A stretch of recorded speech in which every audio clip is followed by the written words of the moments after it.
ఇప్పుడు పెట్టినారు చెప్పండి. మరి శ్రీ మహాభారతంలో అనేకమైనటువంటి ధర్మ సూక్ష్మాలు, ధర్మం వేరే ధర్మ సూక్ష్మం వేరే. మరి పాండవులు తమకు అస్త్ర విద్యే కాకుండా వాళ్ళలో దాగి ఉన్నటువంటి అపారమైనటువంటి జ్ఞానాన్ని ఒకరికొకరు వాళ్ళు పంచుకుంటున్నారు. వారితో పాటు అనేకమైనటువంటి మహానుభావులు, మహనీయులు, ఋషులు ఆ ధర్మాత్ములను సందర్శించి వాళ్లకు ధైర్యం చెప్పడము, వాళ్ళకు హితవచనాలు ఇవ్వడము, ఈ విధంగా వాళ్ళు ఆనందంగా గడుపుతున్నారు. వనవాసాన్ని ఏమాత్రము కూడా ఆనందంగా గడుపుతున్నారు. మరి కలియుగంలో కూడా మానవులు ఆ విధంగా ఆనందంగా గడపాలి. కష్టాలు వచ్చినప్పటికీ కూడా వాళ్ళు కష్టాలు మర్చిపోయినారు. మనమేమంటే కలియుగంలో కష్టాలు వచ్చినప్పటికీ కష్టాలు పదే పదే తలుచుకుంటూ ఉంటాం. అదే ప్రాబ్లం మనకి. కష్టాలని పదే పదే తలుచుకుంటే పోవు. కష్టానికి తగినటువంటిది ఏదైనా చేస్తే కష్టం పోతుంది. తలుచుకోవడం వల్ల ప్రయోజనం లేదు, ఇంకా బీపీ ఎక్కువైతుంది. కాబట్టి భగవన్ నామస్మరణ, ఇట్లాంటి కథలు, ఇట్లాంటి చర్చలు, ఇలాంటివన్నీ కూడా జరిగితే మనసు కొద్దిగా తేలిక అవుతుంది. ఆ మనసు తేలిక అవడం వలన కష్టానికి తగినటువంటి కష్టం ఎందుకు వచ్చింది అనేది కూడా అర్థమవుతుంది మనకి. భగవంతుడు అదే జ్ఞానాన్ని ఇచ్చేది. మనకు సమస్య వచ్చినప్పుడు ఆయన సమస్యను తీర్చడు, సమస్యను తీర్చే ఆలోచనని ఇస్తాడు. అది మెయిన్. సమస్య ఆయన తీర్చడు. ఆయన తీర్చేటట్లుంటే ఇంకేముంటాయండి, అన్నీ ఆయనకే అప్లికేషన్లు పోతాయండి. ఇంకా ఆయన ఏ సమస్యను తీర్చడు, సమస్యను తీర్చేటువంటి మార్గాన్ని చూపిస్తాడు. ఈ విధంగా తీర్చుకో అని చెప్పేసి ఆ మార్గాన్ని చూపిస్తాడు. కాబట్టి ఆయన మనం శరణ వేడాలి. ఎందుకంటే మనకు కొన్ని సమస్యలు మనం తీర్చుకోగలం, పర్వాలేదు, ప్రాబ్లం ఏం లేదు, దేవుడి వరకు అవసరమే లేదు.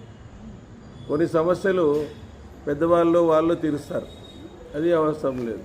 కొన్ని సమస్యలు తీర్చాలంటే భగవంతుడు యొక్క స్మరణ రావాల్సిందే. అవి భగవంతుని ద్వారా తప్ప ఆ సమస్య తీరదు. నీకు ఆత్మజ్ఞానం కావాలనుకో, అది మన ద్వారా కాదు, అది భగవంతుని ద్వారానే అవుతుంది. అది ఆయన మెచ్చి మన జ్ఞానాన్ని ఇవ్వాలి. ఆత్మజ్ఞానం కావాలంటే ఆయన మనం నడవడికను అంతా కూడా మెచ్చుకుంటే ఆయన మనకు జ్ఞానాన్ని ఇస్తాడు. జ్ఞానాన్ని ఇచ్చే ఆత్మజ్ఞానం అంటే ఏమి? అన్నిటినీ సమానంగా చూడగలిగినటువంటి స్థితి, అన్నిటినీ సమానంగా చూడగలిగినటువంటి స్థితిని ఆయన ఇస్తాడు. అది జ్ఞానం అంటే. మామూలుగా మనం మనకు ఉండేటువంటి ప్రతిభ అవన్నీ వేరే, మనము చదువుకుంటే వచ్చేది, లేదా మనం అనేక రకాలుగా దాన్ని నేర్చుకోవడం వల్ల వచ్చేదాన్ని ప్రతిభ అంటారు. అది జ్ఞానం వేరే, ప్రతిభ వేరేడ. ప్రతిభ అనేది మనకు బుక్కులు చదివితే వస్తుంది, అదేం ప్రాబ్లం ఏం లేదు, ఎవరైనా చెప్పగలుగుతారు. కానీ జ్ఞానం రావడం అనేటువంటిది చాలా కష్టం. అది భగవంతుడు ఆయన మెచ్చుకుంటే తప్ప అందరికీ ఇయ్యడు. భగవత్ క్వాలిటీస్ ఉన్నాయి, ఆ క్వాలిటీస్ ఉంటే ఆయన ఇస్తాడన్నమాట. ఆ క్వాలిటీస్ని మనం రావాలంటే ఇలాంటి పురాణాలు మనం వినాలా. ఇలాంటి పురాణాలు వినడం వల్ల మన మనసు ఏమవుతుందంటే లొంగుతుందనమాట, భగవన్ నామానికి లొంగుతూ ఉంది. మన మనసు లొంగడం లేదు. మన ఏవ మనుష్యానం బహుబంధ మోక్షేయత్ అంటారు. మనస్సును కంట్రోల్ చేయడమే ఆధ్యాత్మికతలో ఉండేటువంటి ప్రధానమైనటువంటి లక్ష్యం. ఆ మనస్సును మనం కంట్రోల్ చేయలేం, చాలా కష్టం. ఏదో యోగులు ఇట్లాంటి వాళ్ళు కంట్రోల్ చేయగలుగుతారు. వాళ్ళు అనేక విధాలుగా అనేక సాధనాలు తెలుసు. భగవంతుని యొక్క కృప ఖచ్చితంగా ఉండాలి మనకి.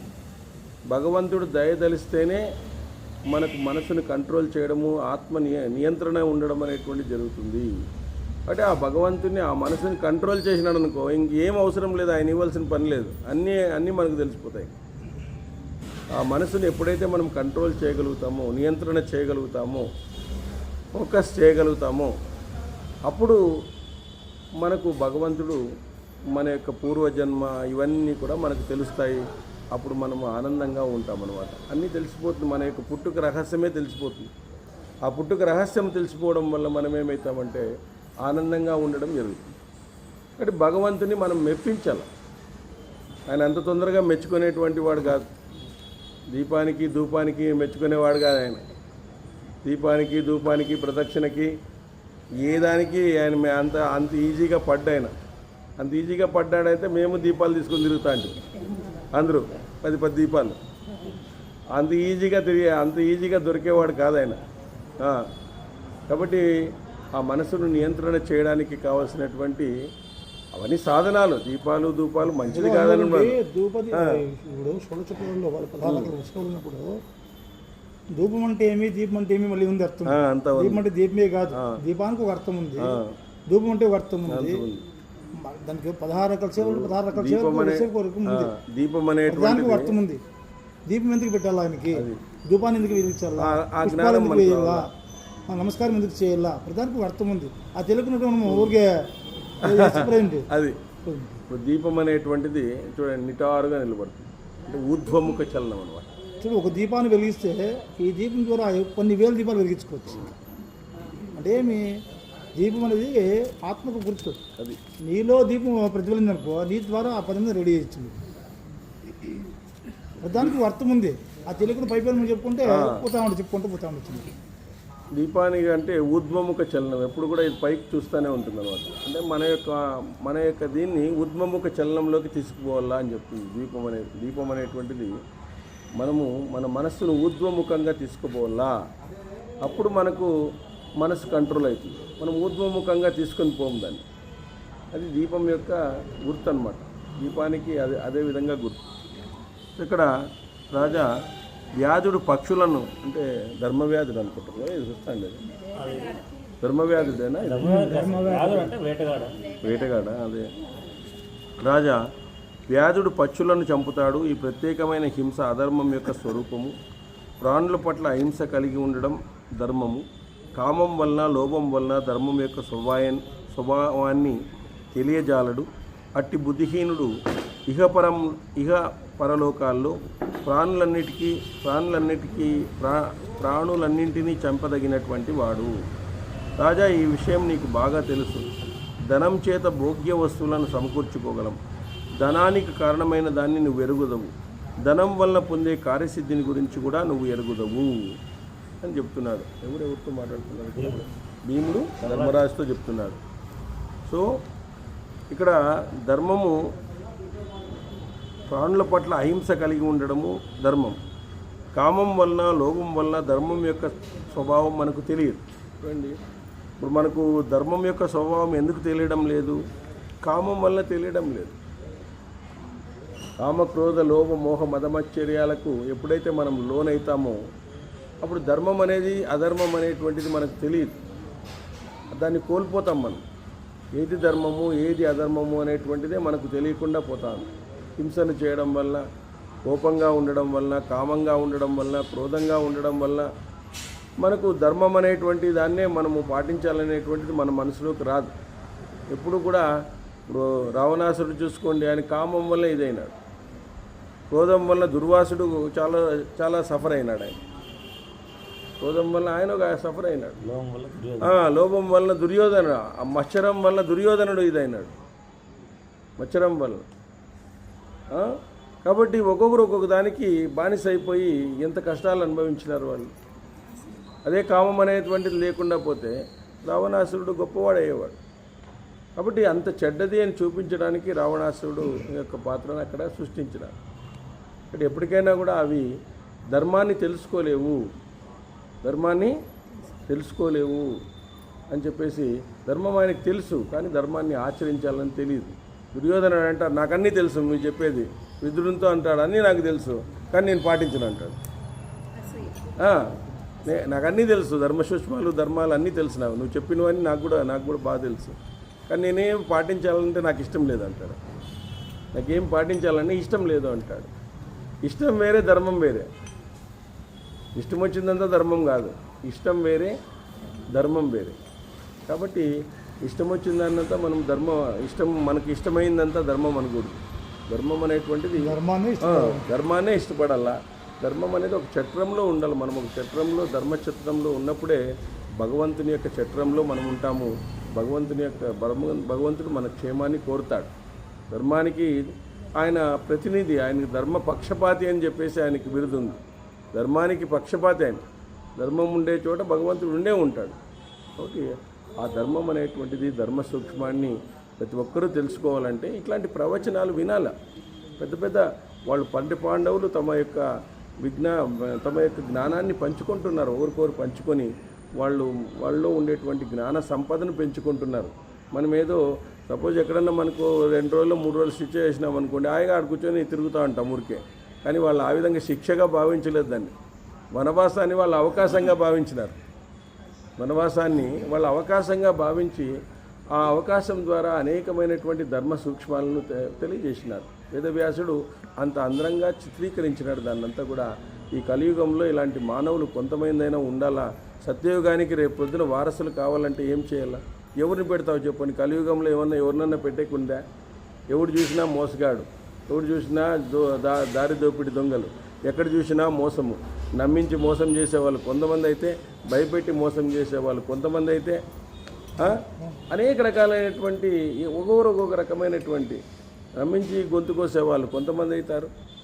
మంచి మాటల ద్వారా మోసం చేసేటువంటి వాళ్ళు కొంతమంది పుట్టినారు. ఇప్పుడు మంచి మాటలు చెప్తుంటారు, మళ్ళీ మోసం చేస్తుంటారు.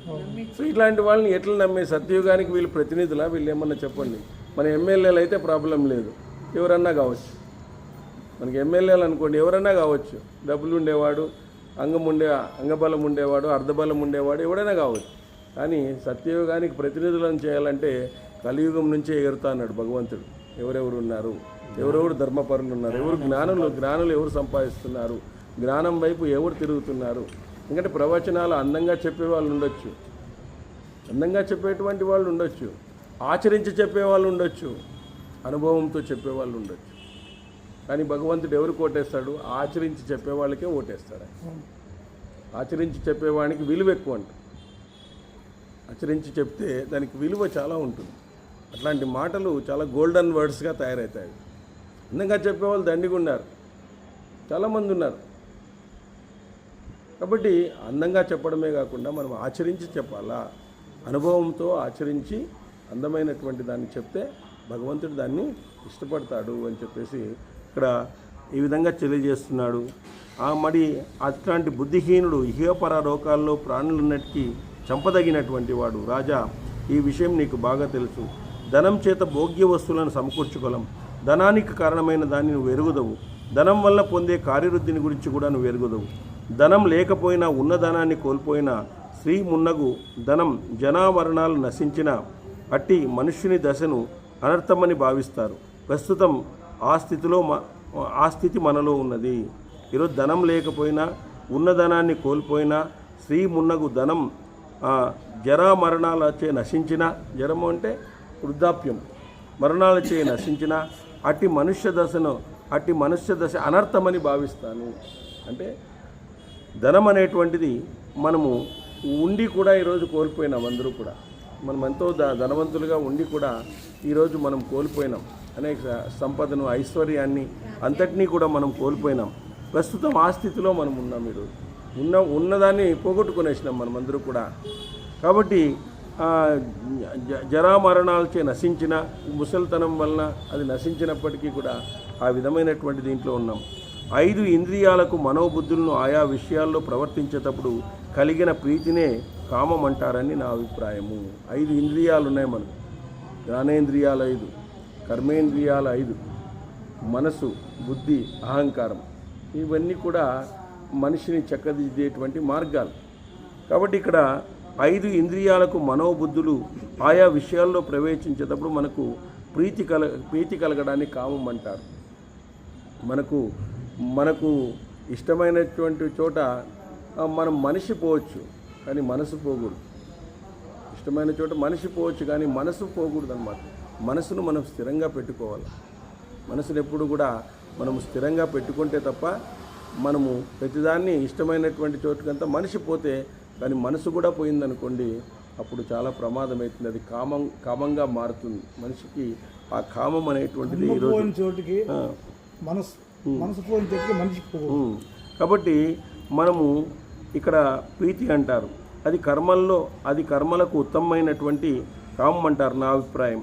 కానీ కామం అనేటువంటిది నిష్కామంగా మార్చుకోలేదండి. అది ఉత్తమమైనటువంటి ఫలితం. మీకు కామాన్ని నిష్కామంగా, క్రోధాన్ని ప్రేమగా మార్చుకో, మంచిదే. మోహాన్ని ఇంకో రకంగా మార్చుకో, ఆ విధంగా మార్చుకోలేదని మనం. ఈ విధంగా ధర్మ అర్థ కామాలను మూడింటిని వేరువేరుగా తెలుసుకుని ఆచరించాలి. కేవలం ధర్మపరుడో, కేవలం అర్థపరుడో, కేవలం కామతత్పరుడో కారాదు. అన్నిటినీ ఎల్లప్పుడూ సేవించాలి. రోజు ఉదయం ధర్మాన్ని, మధ్యాహ్నం అర్థాన్ని, చివరి భాగంలో కామాన్ని సేవించాలి. ఇది శాస్త్రాలు చెప్పిన విధానం. అంటే నువ్వు ధర్మాన్నే పట్టుకోవాలనేటువంటిది కాదు ఇక్కడ. ధర్మ అర్థ కామ మోక్షాలను. కామం ఎందుకు? సంతానం కోసం, నీ యొక్క వంశం నిలబడడానికి కోసం, పితృకార్యాలు చేయడం కోసం. పితృకార్యాలు చేయాలంటే సంతానం ఉండాలి. కాబట్టి నీ కోరికలు ఉండడంలో తప్పేమీ లేదు. కానీ ఆ కోరిక ఎంతవరకు ఉండాలా అనేది చాలా ముఖ్యం. అది ధర్మంతో ముడిపడి ఉంటుంది. కామం అంటే అది కూడా తీసుకోవచ్చు, ఇంకో రకంగా కూడా కోరికలు తీసుకోవచ్చు. ఇప్పుడు కోరికలు ఉంటాయి. 60 ఏళ్ళలో పెళ్లి చేసుకుంటానంటాడు వాడు. ఎవరిస్తారు? పెళ్లి చేసుకుంటావా తాత అంటే ఎవరిస్తారు నాకు పిల్లని అంటాడు, కానీ నేను పెళ్లి చేసుకోను అన్నాడు వాడు. తాత పెళ్లి చేసుకుంటావా అంటే నేను చేసుకుంటాను అంటాడు. ఎవరిస్తారు నాకు ఈ వయసులో పిల్లని అని వాడు అంటే చూడండి. అంటే పెళ్లి చేసుకోవాలనే ఉంటుంది వాడిని. అట్లా అన్నమాట. అట్లా అది చెప్పేది నేను. అట్లా మనము అడవి కాని వయసులో ఆ కోరికలను కోరకూడదు. ఏ కోరికలను ఎప్పుడు కోరాలో అప్పుడు కోరాలన్నమాట. కాబట్టి అప్పుడు కామతత్పరుడే కాదాదు. కేవలము కామం ఉంది కదా, నేను కామంగా కోరికలన్నీ తీర్చుకుంటాను అనుకోకూడదు. కేవలం ధర్మమే ఉంది కదా, దాన్ని చేయను అంటే అది సన్యాసి ధర్మం. సన్యాసి ధర్మం అది. నువ్వు సన్యాసిగా ఉంటే అది ధర్మం. నువ్వు పెళ్లి చేసుకోవు కాబట్టి. మనము సంసారంలో ఉన్నప్పుడు, మనము గృహస్థ ఆశ్రమంలో ఉన్నప్పుడు మనమందరూ కూడా ధర్మ అర్థ కామ మోక్షాలకు సమానమైన ప్రాతినిధ్యం ఇవ్వాలి. సమానమైనటువంటి ప్రాతినిధ్యము ఇవ్వాలి అని చెప్తుంది. సో ధర్మముతో కూడినటువంటి కామము, ధర్మముతో కూడినటువంటి అర్థము మనలో ఉండాలి అని చెప్తుంది అన్నమాట. కాబట్టి ఇక్కడ చూడండి, ఉదయం ధర్మాన్ని, మన ధర్మం ఏమి? రోజు మనము సంధ్యావందనం, బ్రాహ్మణులు అయితే సంధ్యావందనాన్ని ఆచరించాల. ధర్మం అనేటువంటిది మారుతూ ఉంటుంది అన్నమాట. ధర్మం అనేటువంటి స్థిరంగా ఉండదు ఎప్పుడు కూడా. సత్యం అనేది స్థిరంగా ఉంటుంది. ఇప్పుడు నువ్వు నేను భార్యతో ఉన్నాను అనుకోండి, నా భర్త ధర్మాన్ని పాటించాలి. నా కొడుకుతో ఉన్నాను అనుకోండి, తండ్రి ధర్మాన్ని పాటించాలి. అట్లా మా నాన్నతో ఉన్నాను అనుకోండి, ఆ తండ్రి ధర్మాన్ని నేను పాటించాలి. అట్లా ధర్మం అనేటువంటిది మారుతూ ఉంటుంది. ధర్మం అనేటువంటిది ఫిక్స్ ఉండదు. ఒక్కొక్క చోట ఒక్కొక్క ధర్మాన్ని పాటించాలి. నేను ఉద్యోగానికి పోతాను, ఉద్యోగ ధర్మాన్ని పాటించాలి. కాబట్టి మనం ఎక్కడ పోతే ఆ ధర్మం ఏమిటో దాన్ని మనం పాటించాలా.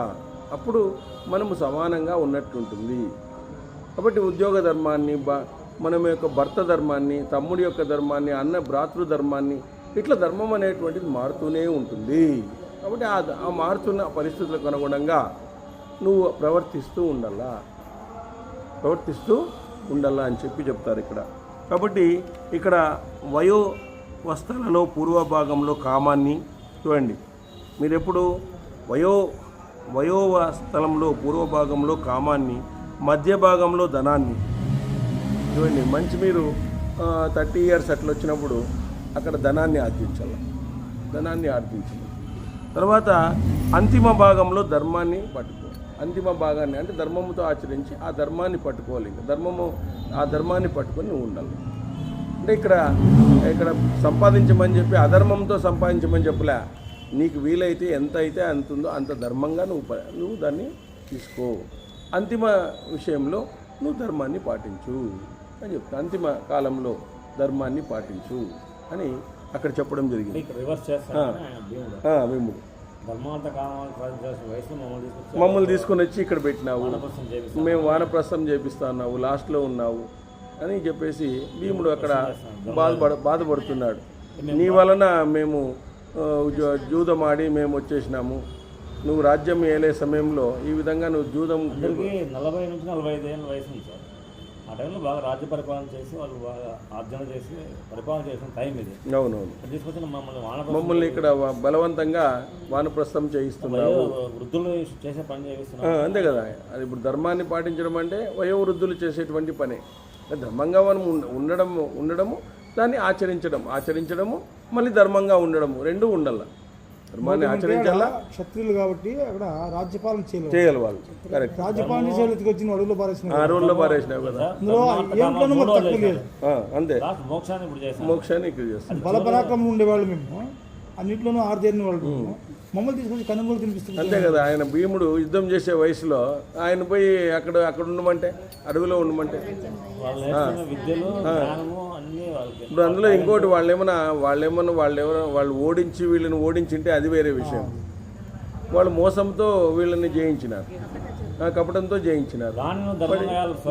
దాన్ని ధర్మంగా ఎందుకు స్వీకరిస్తావు అని వాళ్ళ కోసం వేస్తున్నాడు. కరెక్టే అది కదా. ఒక తమ్మునిగా చేస్తున్నాడు. వక్తలలో శ్రేష్ఠుడా, సమయోచిత జ్ఞానం కలిగిన పండితుడు ధర్మార్థ కామాలను యథాయోగంగా విభజించుకుని అన్నిటినీ సేవించాలి. ధర్మార్థ కామాలన్నింటినీ కూడా మనం సేవించాల్సిందే.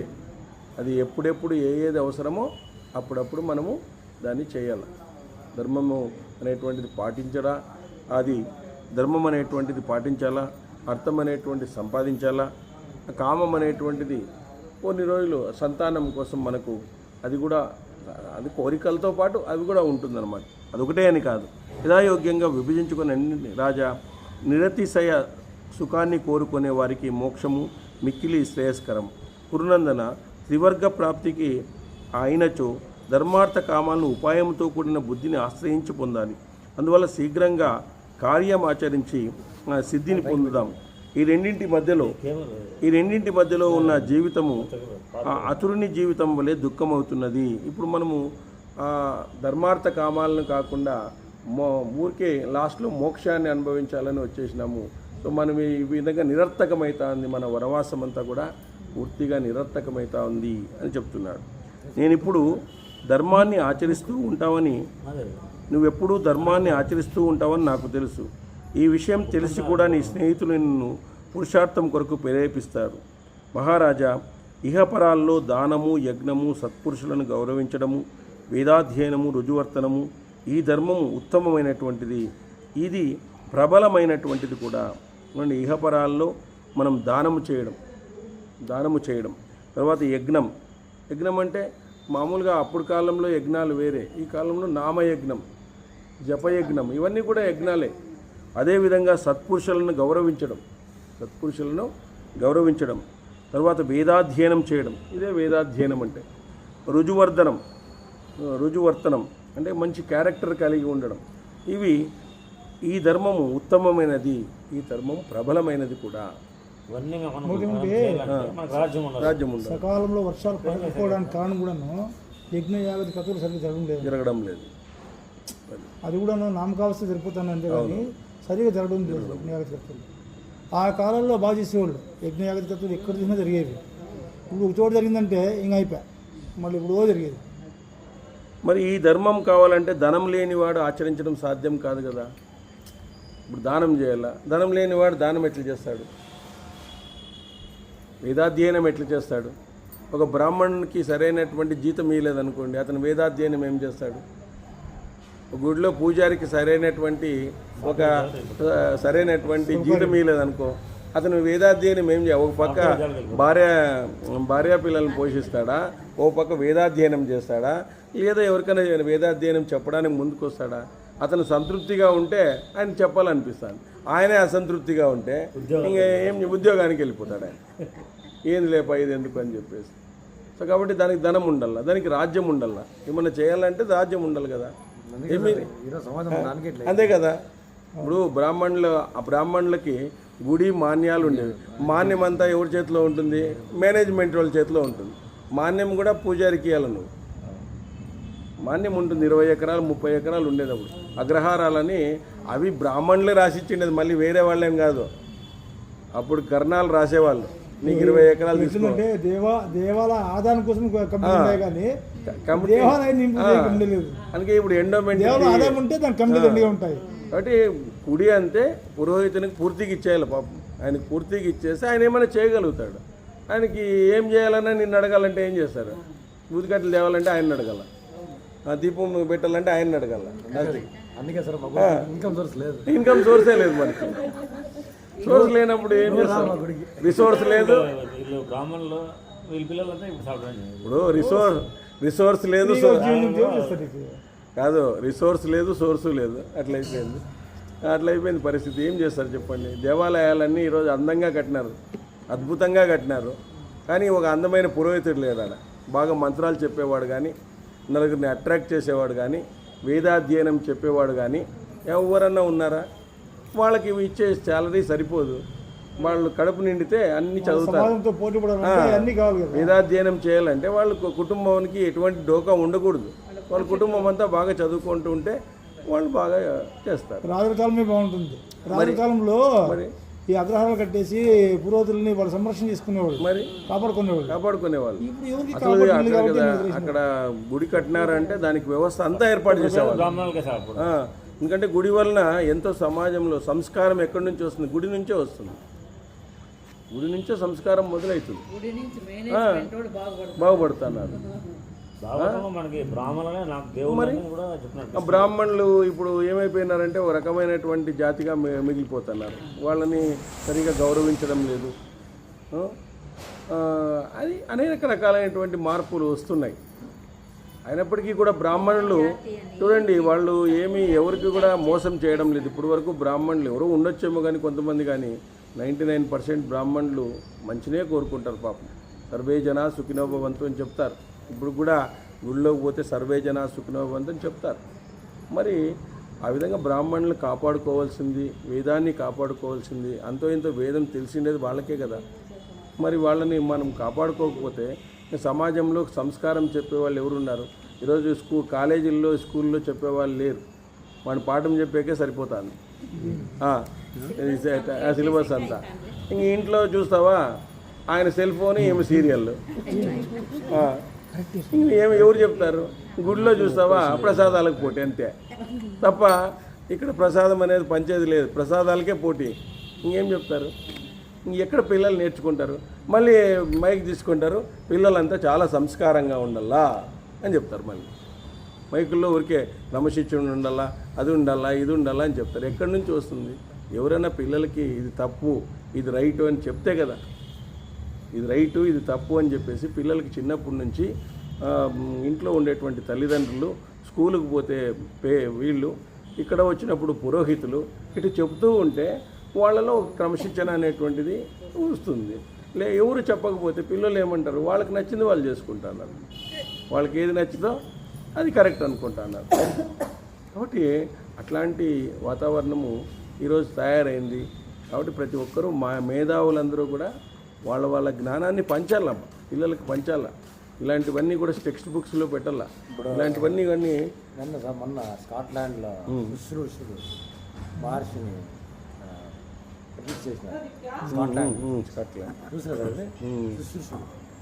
శుశ్రూషులు, చికిత్సా ఆయుర్వేదిక్ పితామహుడే. అవును. కాబట్టి రాజా, ఈ జగమంతా ధర్మమూలికమైనదే, ధర్మం కంటే విశిష్టమైంది ఏది లేదు. మిక్కిలి ధనంతో ధర్మాచరణ చేయ మిక్కిలి ధనముతోనే ధర్మాచరణ మనం చేయగలుగుతాము. కాబట్టి రాజా, భిక్షాటం చేత, శారీరక శ్రమ చేత, కేవలం ధర్మబుద్ధి చేత ధన సంపాదన ఎప్పుడూ సాధ్యం కాదు. మనం ఏదో భిక్షాటన చేసుకొని ఏదో చేసుకుంటే ఇది మనకంత సాధ్యమయ్యేటువంటిది కాదు. పురుషశ్రేష్ఠ, బ్రాహ్మణునికి యాచన చేత కార్యసిద్ధి జరుగుతుంది, కానీ నీ వంటి క్షత్రియుడు యాచన నిషిద్ధం. బ్రాహ్మణుడైతే ఆయన సన్యాసి ధర్మాన్ని పాటిస్తే యాచన చేసి ఆయన ఉంటాడు, కానీ క్షత్రియునికి ఆ విధంగా యాచన అనేది నిషిద్ధం. అందువల్ల పరాక్రమంతోనే అర్థాన్ని సంపాదించాల. మనకుండే పరాక్రమంతోనే మనం అర్థాన్ని సంపాదించి దాన్ని దానం ఇస్తే, దాన్ని వేదాధ్యయనకు ఉపయోగిస్తే అప్పుడు మనకు మంచి జరుగుతుంది. కాబట్టి మనకు ఇప్పుడు కోల్పోయినటువంటి రాజ్యాన్ని మనం పొందితేనే ఇవన్నీ సాధ్యమవుతుంది. లేకుంటే ఇవి పెద్ద కబుర్లు అవుతాయి తప్ప ఏమీ లేవు అని చెప్పేసి ఆయన కుండబద్దలు కొట్టి చెప్తున్నాడు భీముడు. క్షత్రియునకు భిక్షవృద్ధి శాస్త్ర విహితం కాదు, వైశ్యుని వలె శూద్రుని వలె జీవించడము సహితం కాదు. క్షత్రియుడు అనేటువంటి వాడు చాలా వానికి మంచి ఆకలి ఉంటుంది, ఎక్కువ తినల్లా, బాగా పరాక్రమం ఎక్కువ తినల్లా, అనేక రకాలైనటువంటి సాధన చేయాలా, శారీరక సాధన చేయాలా, అన్ని రకాలుగా ఉండాలి అతను. క్షత్రియుడు అంటే సమాజాన్ని కాపాడేటువంటి వాడు. అన్నీ ఉండాలా, అన్ని యుద్ధ నీతి ఉండాలా, యుద్ధ వ్యూహాలు ఉండాలా, ఇవన్నీ కూడా ఉండాలా శత్రువునికి. మరి ఇవన్నీ ఉండాలంటే మనకు అన్నీ కావాలా. కాబట్టి క్షత్రియునికి ప్రత్యేకంగా బలము, ఉత్సాహము ధర్మంగా చెప్పబడింది. ఆయనకి బలం ఉండాలా, ఉత్సాహం ఉండాలి. శత్రువుని చంపాలనే ఉత్సాహము ఉండాలా, అంత బలం కూడా ఉండాలి. శత్రువుని శత్రువుని చూస్తేనే భయపడకూడదు, శత్రువుని ఎదుర్కొనేటువంటి బలంగా ఉండాలి. వాటి కుంతినందన స్వధర్మాన్ని ఆచరించు. నువ్వు స్వధర్మం, మనం క్షత్రియులము, మనం యుద్ధం చేయడమే మన స్వధర్మం, వేరే ఏముంది? భగవద్గీతలో అదే కదా చెప్పేది. లేవయ్యా ఫస్ట్ యుద్ధం చేయి, నువ్వు క్షత్రియుడా కాదా అంటాడు. నువ్వు కర్తవ్యాన్ని నువ్వు చెయ్యి, నీ కర్తవ్యాన్ని ఫస్ట్ నువ్వు చెయ్యి. నువ్వు యుద్ధరంగానికి వచ్చి చతికిలు పడితే ఎట్లా?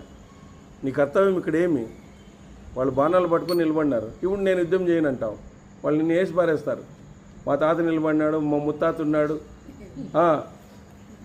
నాకు ఒళ్ళో పెట్టుకుని ఆయన ఉన్నాడు, శుక్రాచార్యుడు ఉన్నాడు, ద్రోణాచార్యుడు, అందరూ ఉన్నారు అని చెప్పేసి నువ్వు ఇట్లు చెప్తే ఎట్లా అని చెప్పేసి ఆయన క్వశ్చన్ వేసినాడు. ఇవి కాబట్టి ఇవి బాగున్నాయి సార్. ఇది నిన్న జరిగిన సంఘటన చెప్తే మీకు ట్రైన్లో చూసినారా? ముంబై ట్రైన్లో జస్ట్ డోర్ క్లోజ్ చేసిన వరకు చంపేసినాడు. చూడప్ప, బ్యాగ్లో ఉంది కత్తి అంటే ఎవరు ఎక్స్పెక్ట్ చేస్తారు? మరి వేలాది మంది ఉన్నారు జనాలు, మళ్ళీ కాపాడేవాడు ఎవరు? వాడు ఆ 10 నిమిషాల ముందే ఇంటికి ఫోన్ చేసి చెప్పినాడు, బాగా వస్తాను వస్తాను నేను 10 minutes బిఫోర్.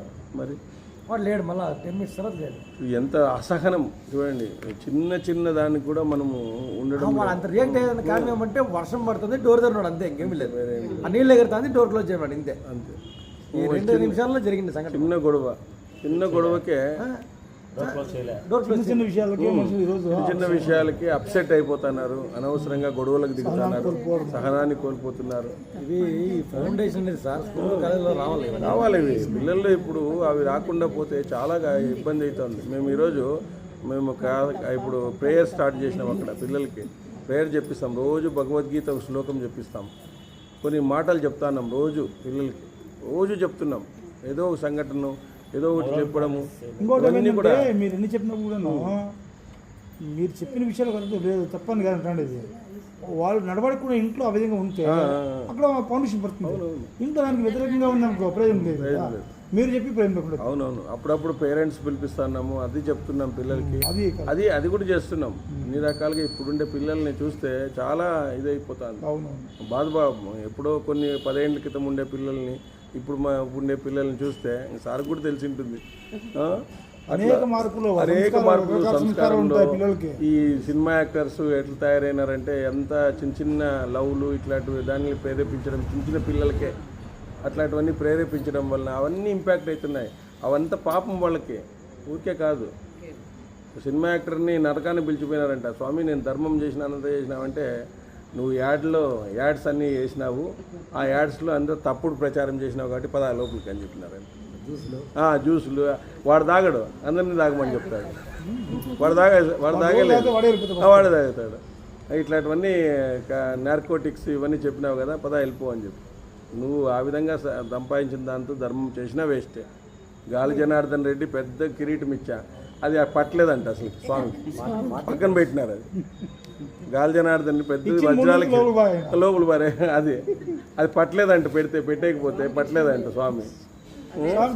ఆ విధంగా ఆయనకి ఇష్టం లేదు, అట్లా అధర్మంతో చేయించుకునేది పెద్దగా ఇష్టం లేదు ఆయనకి.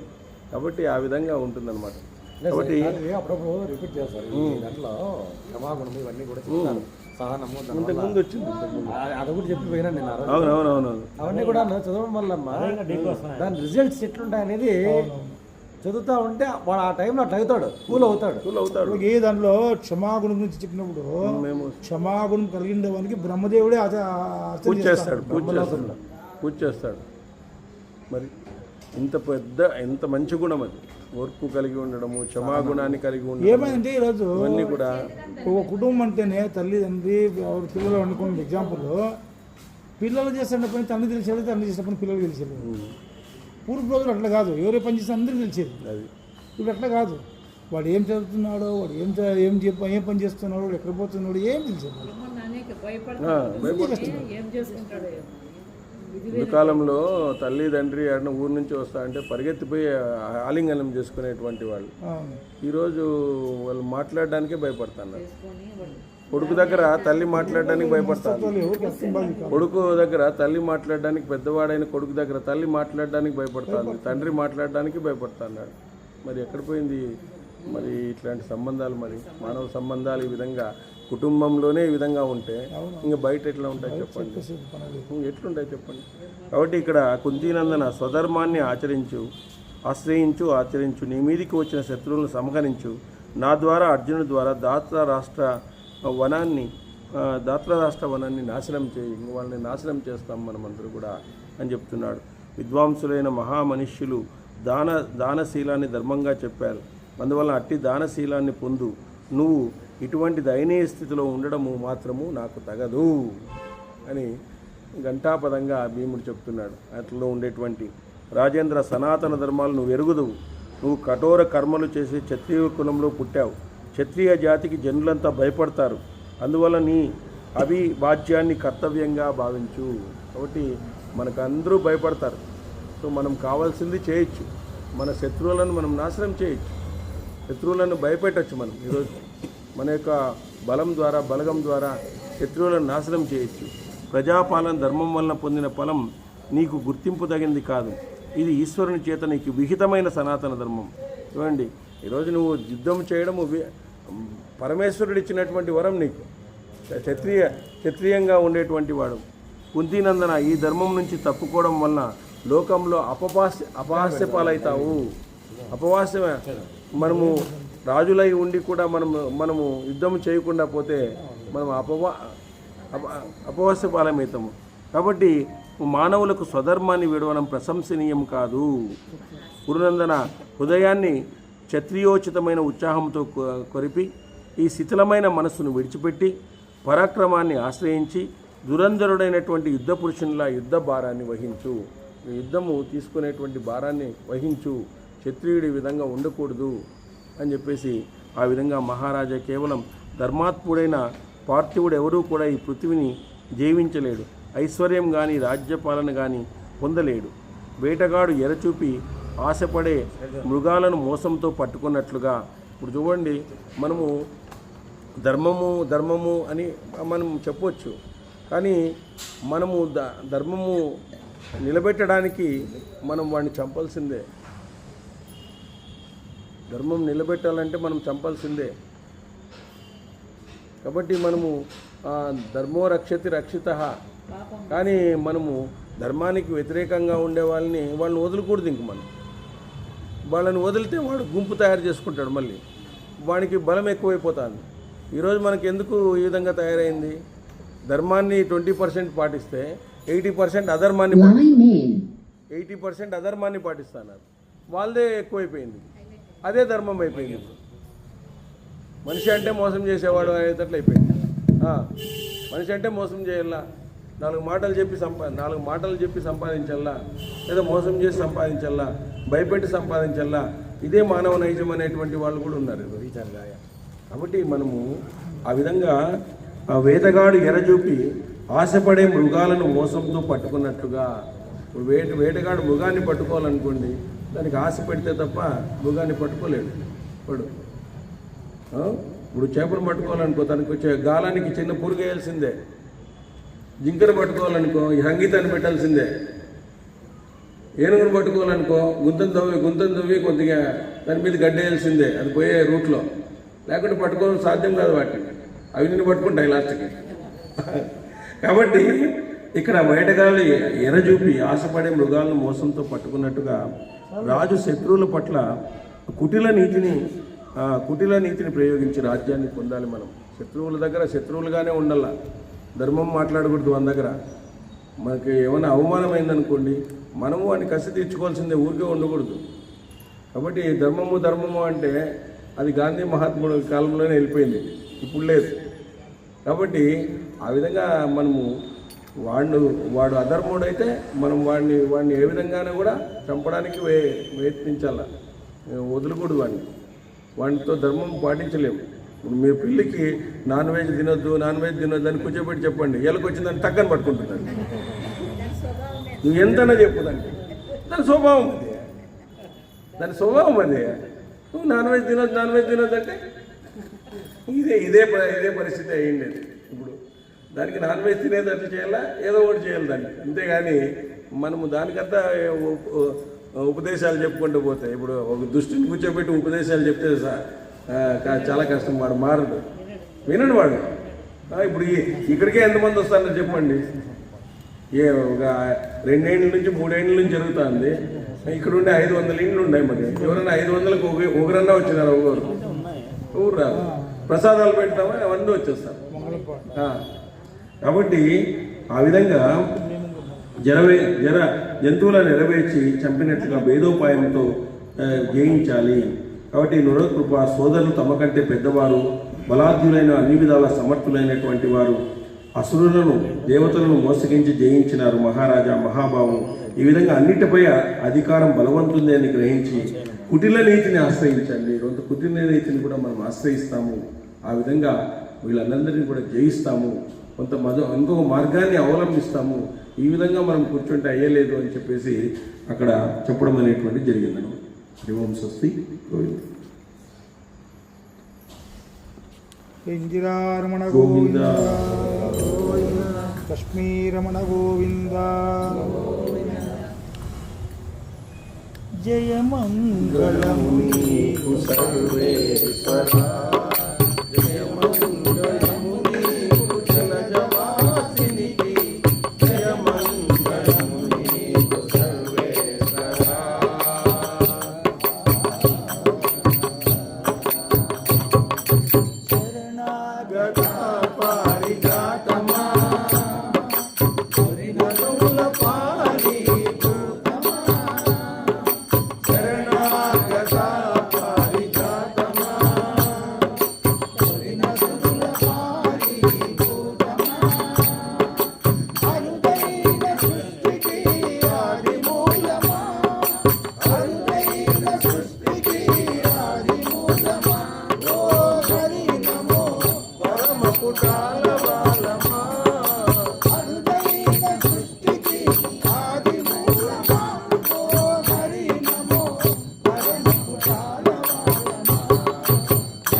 శ్రీనివాసాయ శ్రీనివాసాయ మంగళం నిత్యాయ నిరవధ్యాయ సత్యానందచిదాత్మనే సర్వాంతరాత్మనే శ్రీమద్వెంకటేశాయ మంగళం మంగళం మంగళం